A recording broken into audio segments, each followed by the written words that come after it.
안녕하세요. 카메라 여행입니다. 오늘은 지하철 가까운 곳에서 즐길 수 있는 재미있는 장소를 소개해 드리겠습니다. 전철의 종착역 1번 출구로 나가면 한국철도 탄생역 기념비가 나오는데요. 이곳은 1899년 경인선 개통과 함께 시작한 한국 최초로 생긴 인천역입니다. 보시는 역은 1960년에 준공되어 현재까지 사용하고 있는 역입니다. 역을 바라보고 왼쪽으로 가면 월미 바다역이 나오는데요. 월미도로 가는 월미 바다열차 모노레일 역입니다. 인도 끝지점에는 다리처럼 보이는 구조물이 있습니다. 월미 바다열차가 대기하고 있는데요. 오늘 첫 번째로 가는 장소는 월미 바다열차 모노레일 아래에 있습니다. 길을 건너 제일 먼저 만나는 것은 1883 개항광장입니다. 표지판 왼쪽으로 멋스런 요트가 보이는데요. 개항 후 떠난 미주 한인 이민 120주년을 기념하여 교민 4명이 첫 이민선 갤리코의 항로를 거슬러 태평양을 93일간 횡단하여 항해한 요트라고 합니다. 이곳이 140년 만에 일반인에게 개방된 인천 내항인데요. 8개 부두 중 8번째 부두라고 합니다. 먼저 눈에 띄는 것은 달 모양의 의자입니다. 스마트 음악 벤치라고 하는데요. 블루투스를 연결해서 음악을 들을 수 있습니다. 넓은 내항 광장에는 다양한 행사도 열린다고 합니다. 거대한 타워 크레인이 인천 내항의 역사를 보여주는 듯 합니다. 광장 주변으로는 인천 개항장의 대표적인 근대 건축물 형상으로 제작된 포토존이 조성되어 있어 개항장의 역사와 추억을 남길 수 있습니다. 광장에는 전망대도 있는데요.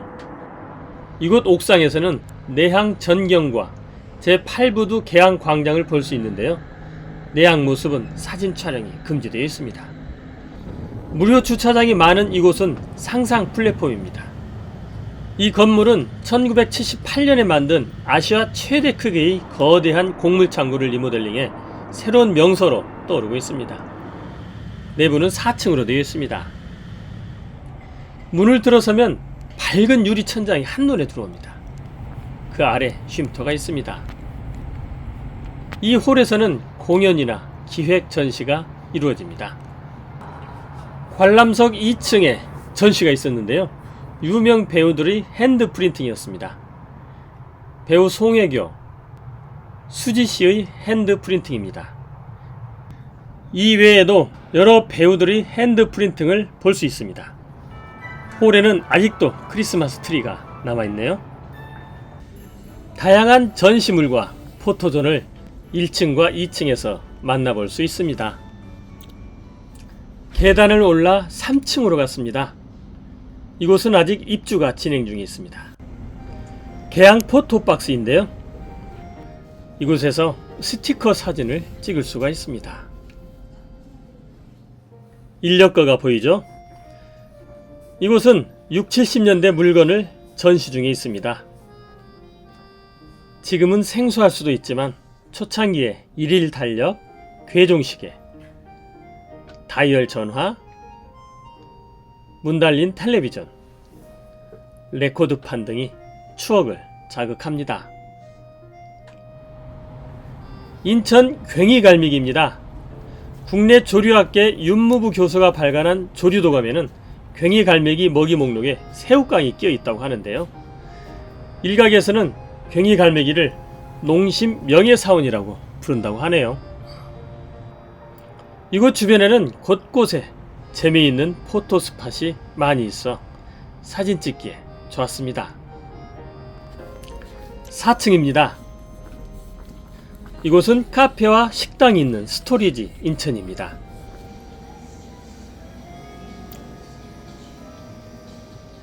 분위기가 색다르게 느껴집니다.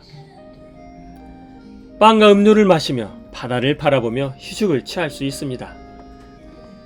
분위기가 아늑하죠?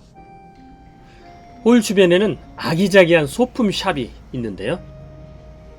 이니셜을 직접 새길 수 있는 기념품들도 있습니다. 추억을 떠올리게 하는 상품들도 있었는데요. 어린이들이 좋아하는 쫀득이입니다. 잉어 뽑기 등 다양한 추억 상품이 마련되어 있습니다. 오르골도 있습니다. 약간 복고풍이 도는 장소인데요. 의외로 아이돌 사진들과 다양한 소품들이 많이 있었습니다. 소품들이 앙증맞네요. 이곳은 모든 좌석에서 바다를 바라볼 수 있습니다. 카페 공간을 지나면 브러리가 있습니다. 많은 수제 맥주를 직접 따라 마실 수 있는 곳입니다. 마시는 방법이 쓰여 있네요. 수제 맥주 종류가 다양해서 테스팅하는 기분으로 마시면 더 좋겠네요. 상상 플랫폼은 아직도 입주가 진행 중입니다. 이곳은 주변 월미도나 차이나타운과 함께 보시면 더욱 즐겁겠죠? 다시 인천역 앞입니다. 차이나타운으로 발길을 옮겼습니다.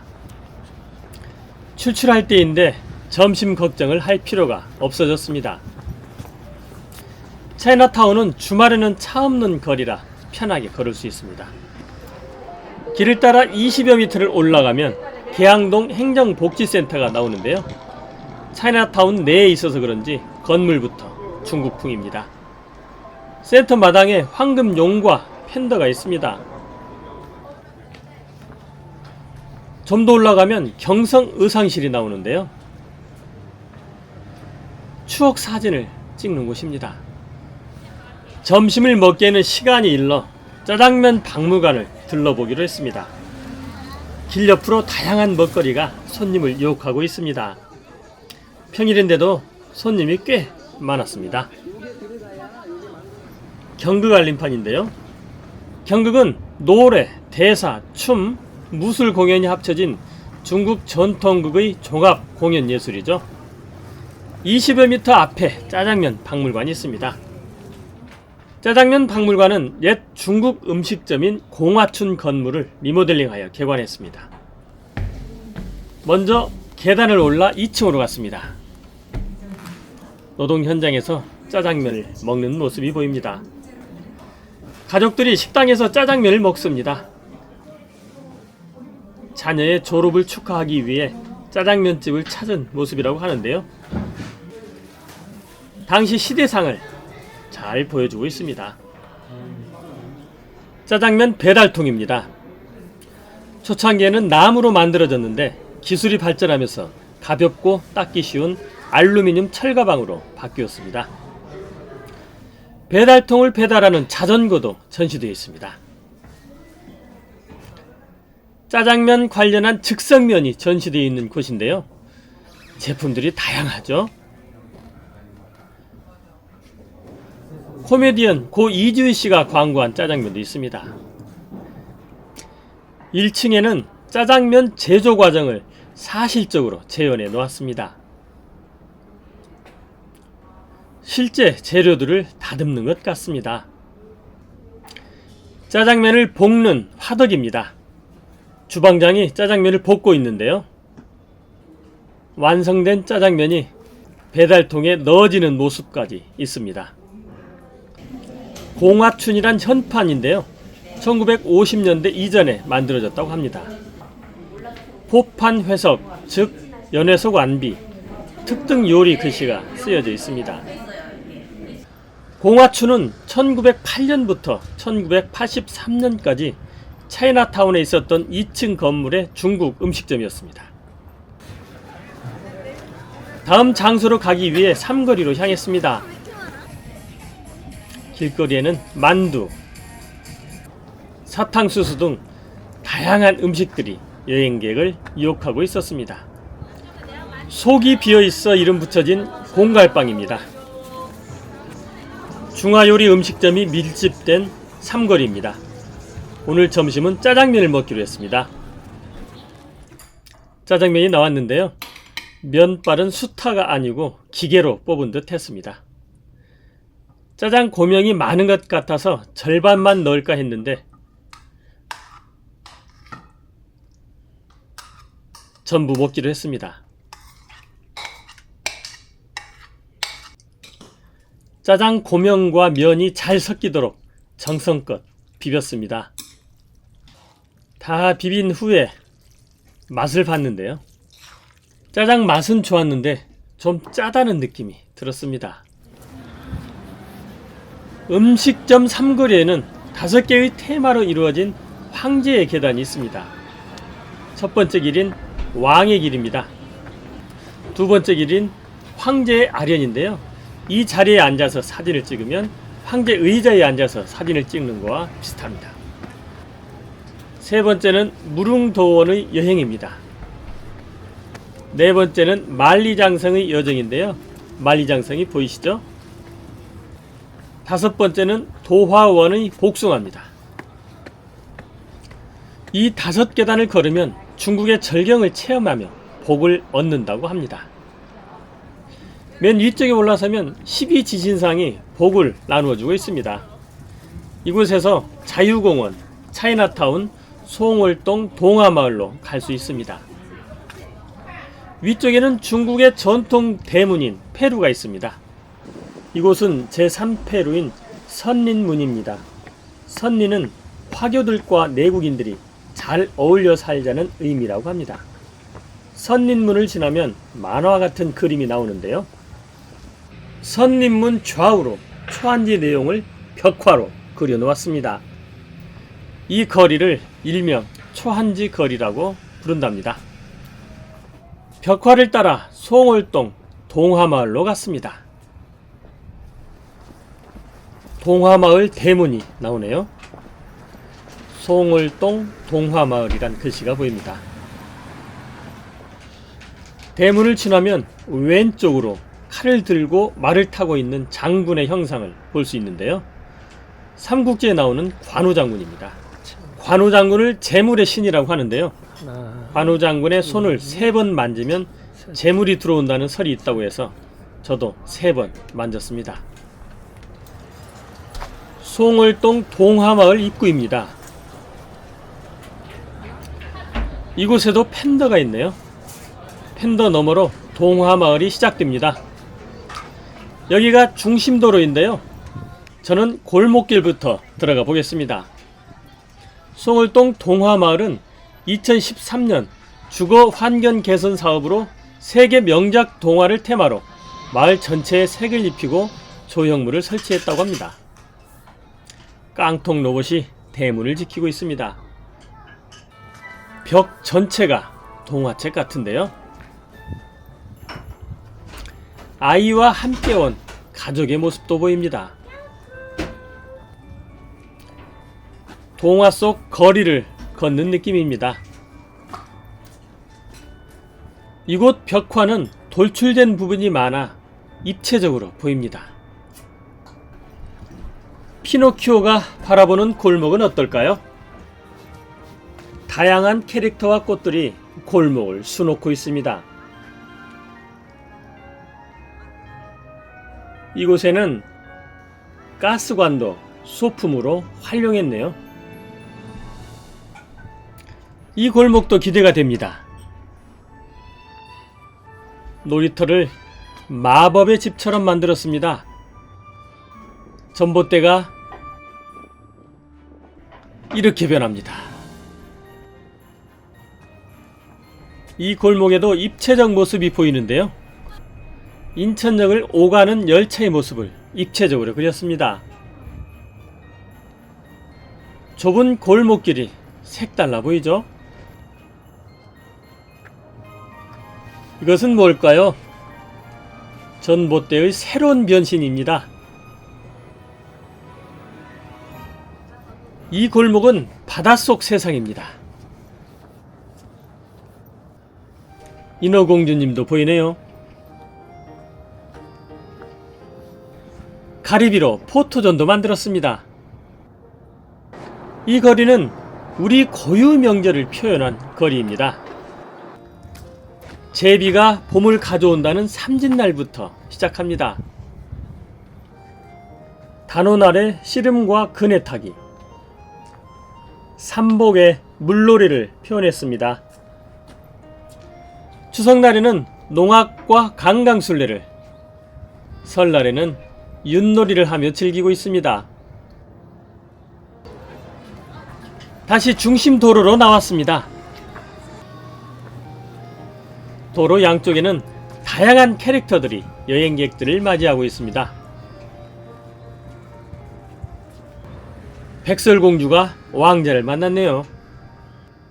개를 피하려다 팬티를 물렸습니다. 일반 가정집 앞에도 쉼터가 있습니다. 포토존으로 사랑받는 개구리 왕자 의자입니다. 우체통도 앙증맞죠? 가족 여행객들이 개구리 왕자와 사진을 찍고 있습니다. 다시 골목길로 들어왔습니다. 유럽 병정들이 귀엽죠? 인기 있는 포토존입니다. 이곳은 7, 80년대 학교 다니셨던 분들의 추억을 떠올리게 하는 골목입니다. 얼룩무늬는 고등학교 시절 군사교육 받을 때 입었던 교련복입니다. 교복과 사진을 보니 영화 써니가 생각나네요. 나무가 되어버린 전봇대 너머로 무지개 계단이 있습니다. 무지개 계단 끝에 있는 넓은 계단이 포토존입니다. 중심도로입니다. 주택 담벽에 그려진 벽화가 분위기를 따뜻하게 만들어줍니다. 동화 속 궁전처럼 보이는 이곳은 트릭 아트 스토리입니다. 과학적인 화법과 특수 도료를 이용해 살아있는 것처럼 그린 그림들이 있는데요. 어린이들이 무척 좋아합니다. 다시 골목길로 들어왔습니다. 먹음직스러운 초콜릿과 도넛이 있습니다. 중앙도로에는 차가 있어 많이 가리기는 하지만 포토존 겸 휴식 공간이 많이 있습니다. 라이언킹이 배경이 되는 포토존입니다. 동화마을 중앙도로인데요. 도로를 걷다 눈에 보이는 골목길로 들어가 잠시 즐긴 후 빠지는 것도 좋은 관람 방법입니다. 골목길에서 만나는 전래동화입니다. 금도끼, 은도끼 생각 많이 나시죠? 앙증맞은 디자인의 가로등은 송월동의 상징 같습니다. 중앙도로의 포토존입니다. 귀여우면서도 예쁘죠? 도로 끝에 왔습니다. 다양한 동물들이 창틀에 앉아 있는데요. 어떤 건물들일까요? 주차장입니다. 동화마을을 걷다 보니 시간 가는 줄 몰랐는데요. 중앙도로가 끝나는 지점에 계단이 있습니다. 계단을 따라 올라갔습니다. 계단을 올라가면 조그만 도로가 나오는데요. 여기서 오른쪽 길로 갑니다. 그리고 다시 왼쪽 계단을 올라갑니다. 그렇게 1분 정도 걷다 보면 뾰족한 조형물을 만나는데요.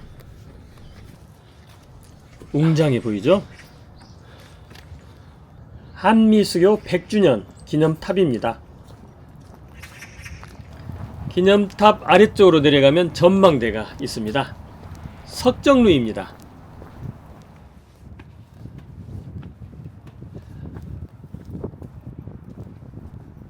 이곳에 올라서면 멀리 인천항과 월미도가 한눈에 보입니다. 인천항 제6부두와 화물선도 보이네요. 여기 또한 석양이 아름다운 곳이라고 합니다. 석정리에서 뒤돌아가면 큰 광장이 나오는데요. 인천 자유공원 광장입니다. 인천 자유공원은 인천항 개항 뒤인 1888년 공원으로 확정되었으며 자유공원이란 이름은 메가더 장군의 인천 상륙작전을 기념하여 1957년 개천절에 메가더 장군 동상을 세우고 자유공원이라 개칭하였다고 합니다. 이것은 또한 한국 최초의 서구식 공원으로 알려져 있습니다. 자유공원에서 내려와 인천 중구청 중심으로 조성되어 있는 역사 문화의 거리를 걸었습니다. 이 거리는 구한말부터 일제강점기 사이에 형성된 근대 문화 유적지로 구성된 거리입니다. 인천 계양 누리길로도 불리웁니다. 이곳은 개항 이후 130여 년의 역사를 고스란히 간직하고 있습니다. 물론 현재는 사람들이 거주하고 있습니다. 골목길 하나를 내려가면 당시 건축물이 보존되어 있는데요. 보이는 건물은 화강암으로 만들어진 일본 제1은행 인천지점입니다. 조선은행 글씨가 보이죠? 지붕은 돔형으로 구성되어 있습니다. 은행 앞에는 우리나라 최초의 우편 배달부 형상이 있습니다. 담뱃대를 물고 있는 우편 배달부가 새롭네요. 우리나라 최초의 태극기입니다. 1882년 조미 수호 통상조약 체결 시 사용했다고 합니다. 개항 후에 일본인이 세운 대불 호텔인데요. 현재 건물은 문화재청과 인천시가 당시 모습을 재현한 것입니다. 지금까지 인천역을 중심으로 쉽게 접근할 수 있는 다양한 문화와 볼거리를 소개해 드렸는데요. 인천 여행 계획을 세우시는데 조금이나마 도움이 되셨으면 좋겠습니다. 제 영상이 좋으셨다면 구독, 좋아요, 알림 설정 부탁합니다.